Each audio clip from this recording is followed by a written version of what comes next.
నమస్కారం.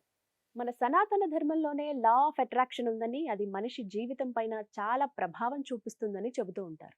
ఎనర్జీస్ గురించి మనం వింటూ ఉంటాం. అంటే శక్తులు. కాస్మిక్ ఎనర్జీ అంటే విశ్వశక్తి కావచ్చు, ప్రాణశక్తి, కుండలిని శక్తి. వీటిపైనే మనిషి జీవితం అనేది ఆధారపడి ఉంటుంది. ఇవన్నీ కూడా లా ఆఫ్ అట్రాక్షన్‌లో భాగమే. అంటే సక్సెస్ అయినా, వెల్త్ అయినా, మన హెల్త్ అయినా, మనం ఉన్న పొజిషన్ నుంచి ఇంకొక పొజిషన్‌కి అంటే హైయర్ పొజిషన్‌కి మనం వెళ్ళాలన్నా, ఇవన్నీ కూడా లా ఆఫ్ అట్రాక్షన్‌లో భాగమే. వీటిపైన అన్నీ ఆధారపడి ఉంటాయని చెబుతున్న చిద్గురు గీత ఫౌండర్, క్రియాయోగి భార్గవ శర్మ గారు ప్రస్తుతం మన ముందున్నారు. వారితో మాట్లాడదాం. గురుగారు నమస్కారం అండి.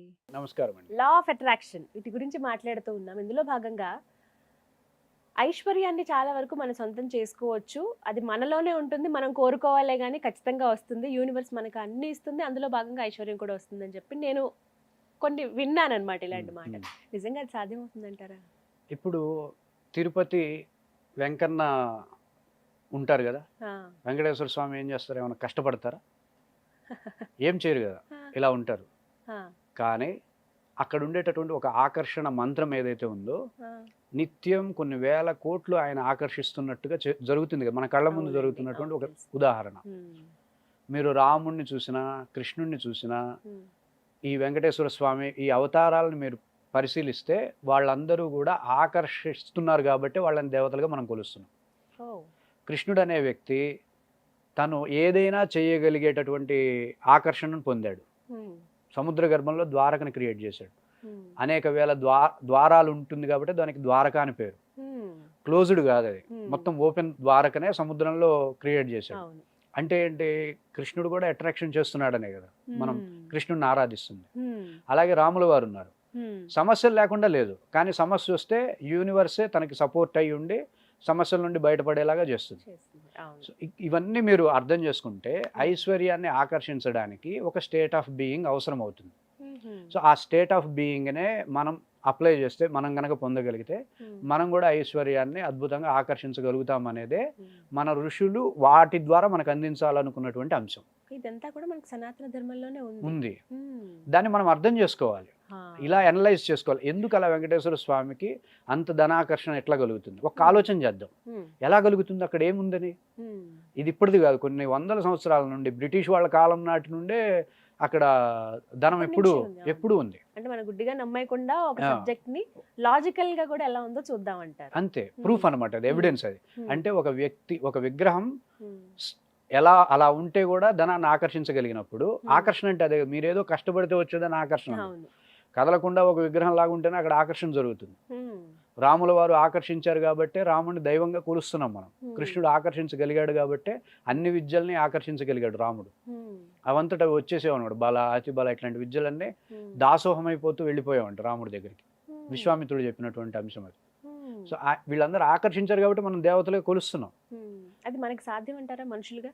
మనకు సాధ్యం గాకపోతే వాళ్ళని మన ముందు పెట్టరు గదా వాళ్ళు.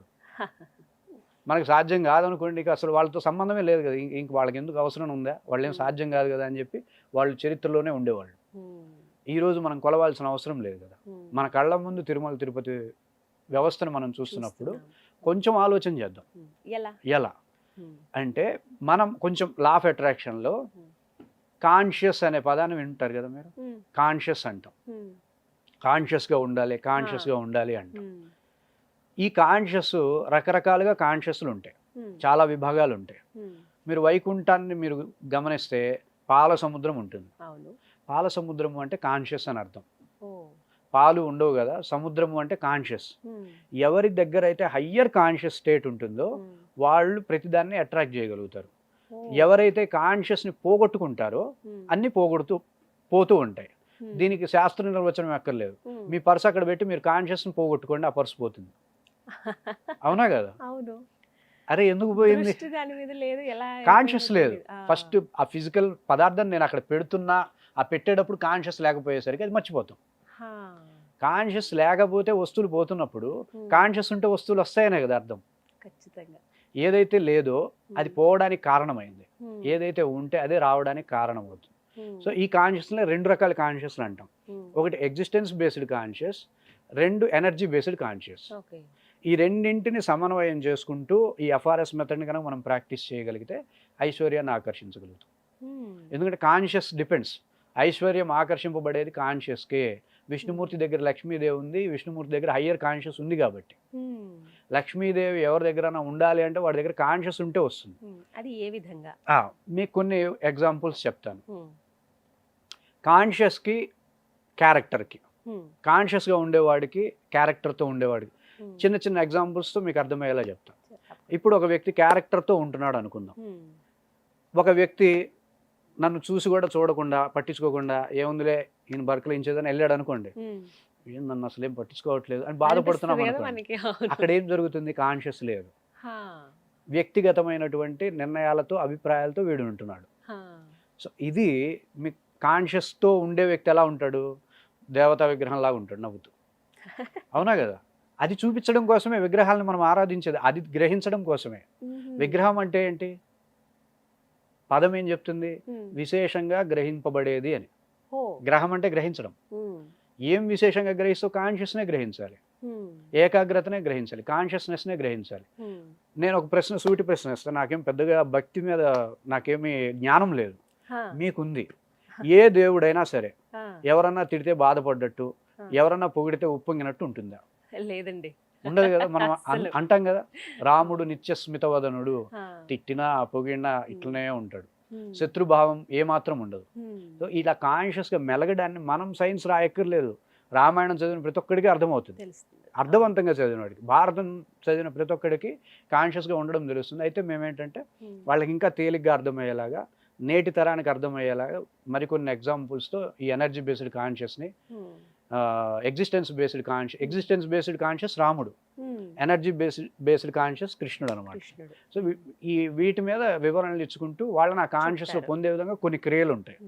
అలా వెల్త్ సొంతం చేసుకున్న సందర్భాలు ఉన్నాయా? ఏమైనా ఉదాహరణ? ఎవరైనా సరే ఆకర్షిస్తున్నారు. ఇప్పుడు మనకెందుకు సృష్టిలో ఎంతమంది లేరు ఏ పని చేయకుండా డబ్బుల్ని ఆకర్షించే వాళ్ళు? ఉన్నారండి, ఎంతమంది లేరు, చాలా మంది ఉన్నారు. కొంతమంది 24 గంటలు కష్టపడుతున్నా కూడా డబ్బులు రావు. దానికి కారణం కాన్షియస్. అంతే, వాళ్ళు కష్టపడుతున్నారు తప్ప కాన్షియస్ లేదు. మీకు ఇంకా ఉదాహరణ చెప్తా. అసలు బిజినెస్లో ఏమాత్రం అవగాహన లేకపోయినా, బిజినెస్ చేయడంలో ఎక్స్పీరియన్స్ లేకపోయినా, అసలు బిజినెస్ గురించి ఏమీ తెలియకపోయినాడు కూడా బిజినెస్ పెట్టి లాభాలు తెస్తాడు, కోట్లు గడిస్తాడు. బిజినెస్ గురించి అన్నీ తెలిసి, అనుభవం ఉండి, వయసు ఉండి, అన్ని ఆటుపోట్లు చూసి అయినా సరే బిజినెస్ నష్టపోయే వాళ్ళు ఉంటారు. ఇక్కడ సృష్టికి కావాల్సింది నీ టాలెంట్, నీ సామర్థ్యాలు కదా, కాన్షియస్. అది యూనివర్సల్ రూల్. అది దాన్ని పెంపొందించుకునే విధంగానే ఎఫ్ఆర్ఎస్ మెథడ్ని మనం డెవలప్ చేసాం. ఈ మెథడ్ ద్వారా వాళ్ళు కాన్షియస్ డెవలప్ చేసుకోగలుగుతారు, ఆ కాన్షియస్తో థాట్ని జనరేట్ చేయగలుగుతారు. త్రూ ప్రాక్టీస్ ద్వారా, త్రూ సమ్ నాలెడ్జ్ ద్వారా, త్రూ సమ్ ఎక్స్పీరియన్స్ ద్వారా, కొన్ని కాన్షియస్ని ఎక్స్పీరియన్స్ చేసే కొన్ని మెళకువలు ఉంటాయి. ఆ మెళకువల ద్వారా ఈ ఎగ్జిస్టెన్స్ బేస్డ్ కాన్షియస్ని, ఎనర్జీ బేస్డ్ కాన్షియస్ని వాళ్ళు ఎక్స్పీరియన్స్ చేసి, అలా ఉంటూ కూడా మేము ఇంకా స్పెషల్ సెషన్స్లోనే ఈ టాపిక్స్ కవర్ చేస్తాం. ఈ టైంలోనే వాళ్ళ దగ్గర నుండి మాకు పాజిటివ్ ఫీడ్బ్యాక్స్ వస్తున్నాయి. ఇవి ఇన్ని రోజుల్లో లేకపోతే ఇన్ని క్లాసెస్లో మీరు నేర్చుకోగలరా? అలా ఏమైనా చెప్తారండి? అలా చెప్పగలమా? ఇన్ని రోజుల్లో చెప్పగలుగుతున్నాం. ఒక 10 సెషన్స్లోనే వాళ్ళకి థియరీ పార్ట్ ఇచ్చేస్తాం. 10 సెషన్స్, 10 గంటలు, రోజుకు 1 గంట చొప్పున ఒక్కొక్క టాపిక్ వైజ్ వెళ్ళిపోతూ ఉంటాం. బిజినెస్ వాళ్ళకి బిజినెస్, ఎడ్యుకేషన్ వాళ్ళకి ఎడ్యుకేషన్, హెల్త్ కావాలనుకున్న హెల్త్, గోల్ రీచ్ అవ్వడానికి, అలాగే వెల్త్ అట్రాక్షన్కి ఎవరి టాపిక్స్ వాళ్ళకు ఉంటాయి. అలాగే 100 వీడియో రికార్డింగ్స్ ఇచ్చేస్తాం వాళ్ళకి. మొత్తం టాపిక్స్ మొత్తం వాళ్ళకి ఇంకా స్పష్టంగా ఉండడం కోసం ఈ వీడియో రికార్డింగ్స్ కూడా ఇచ్చేస్తాం. సో మనం చేయగలిగినంత సపోర్ట్ ఆ 10 సెషన్స్లో, స్పెషల్ సెషన్స్లో ఇచ్చేస్తాం. వాళ్ళు పూర్తి స్థాయిలో సమృద్ధి పొందుతారు. ఆ తర్వాత గ్రూప్ సెషన్స్లో వాళ్ళు మనతో పాటు డిస్కషన్ చేస్తారు, మనతోనే డైరెక్ట్ డిస్కషన్ చేస్తారు. ఎలా చేయాలి, ఎలా మనం ప్రాక్టీస్ చేయాలి అనే అంశాల మీద స్పష్టత తెచ్చుకొని చక్కగా ఎఫ్ఆర్ఎస్ మెథడ్ని ఈజీగా చేసుకోవచ్చు. ప్రాక్టికల్లో ఏమాత్రం కష్టం ఉండదు. సబ్జెక్ట్ని అర్థం చేసుకోవడంలోనే వాళ్ళు నాకు సహకరించాల్సి ఉంటుంది. ముందుగా ఇలా క్లాసెస్ ప్రకారం అటెండ్ అయితే సరిపోతుంది అంటారు. ఆన్లైన్ అండి, అడగాలి, అంతే గట్టిగా అడగాలి. నాకేం తెలియదు అనే దాన్నే వాళ్ళు డైరెక్ట్గా ఎక్స్ప్లెయిన్ చేస్తే వాళ్ళకి అర్థం అయ్యేలా చెప్పే ప్రయత్నం చేస్తాం. సో క్లాసెస్ ఉన్నాయి, ఎంత త్వరగా జాయిన్ అయితే అంత బెటర్. ఎంత మందికైనా నేర్పిస్తారా? అలా లిమిట్ అంటూ ఏమన్నా ఉంటుందా? బ్యాచ్కి ఒక 15 మెంబర్స్, 20 మెంబర్స్ అనుకుంటున్నాం. ఎందుకంటే ఎక్కువ కన్ఫ్యూజ్ అవ్వకుండా ఉండడం కోసం. టైమింగ్స్ ఎలా ఉంటాయండి? ఎవరి టైమింగ్స్ వాళ్ళకు ఉంటాయి. ఇప్పుడు బిజినెస్ వాళ్ళకి 3 to 4, కాస్మిక్ వెల్త్ గురించి మాట్లాడితే వెల్త్ వాళ్ళకి 7 to 8, అలాగే సక్సెస్ కావాలనుకునే వాళ్ళకి 7 to 8, 8 to 9 అలా ఉంటుంది. 6 to 7 cosmic unblock, 7 to 8 wealth creation, 7 to 8 ఇట్లా 3 బ్యాచెస్ మార్నింగ్ ఉంటాయి. సో ఒక ఒక కాల్ చేస్తే పూర్తి కాల్ వివరాలన్నీ చేస్తే మీరు నేను అన్ని విషయాలు అందిస్తారు. చక్కగా చెప్పేస్తాం. ఇంటి దగ్గర ఉండే నేర్చుకోవచ్చు. ఇంటి దగ్గర ఎక్కడికి ఉండి వెళ్ళాల్సిన అవసరం వాళ్ళకి లేదు. ఎలా వాట్సాప్ ద్వారా నేను అందుబాటులో ఉంటా, ఫోన్ ద్వారాను అందుబాటులో ఉంటా, యాప్ ద్వారా కూడా మన చిద్గురు క్రియాయోగా అని ప్లే స్టోర్లో ఉంటుంది, హ్మ్. యాప్ ద్వారా అందుబాటులో ఉంటాం. హ్మ్. మేము యాప్స్ని ఆటోమేషన్ ద్వారానే వాళ్ళకి అన్ని డీటెయిల్స్ పంపిస్తూ ఉంటాం. హ్మ్. వీడియో రికార్డింగ్స్ కావచ్చు, వాళ్ళ ప్రశ్నలకు సమాధానాలు కావచ్చు, ప్రతి ఇన్ఫర్మేషన్ ఉంటుంది వాళ్ళకి. వాళ్ళ డేటాబేస్ చాలా సెక్యూర్గా ఉంటుంది. హ్మ్. యాప్ ద్వారా మనం మెయింటైన్ చేస్తాం కాబట్టి హ్మ్. వాళ్ళ పర్సనల్ డీటెయిల్స్ ఎవరికి తెలిసే బయటికి అవకాశం ఎక్కడికి ఉండదు. తెలియదు. తెలియదు. రైట్. చాలా చక్కగా వివరించారు. నేను కూడా మరొకసారి చెప్తాను ఎలాగ క్లాసెస్ జాయిన్ అవ్వాలి. ఆ నెంబర్ ద్వారా మిమ్మల్ని సంప్రదిస్తే ప్రతిదీ క్లియర్‌గా అంతే. అర్థమవుతుంది. నమస్కారం గురుగారు. ధన్యవాదాలు.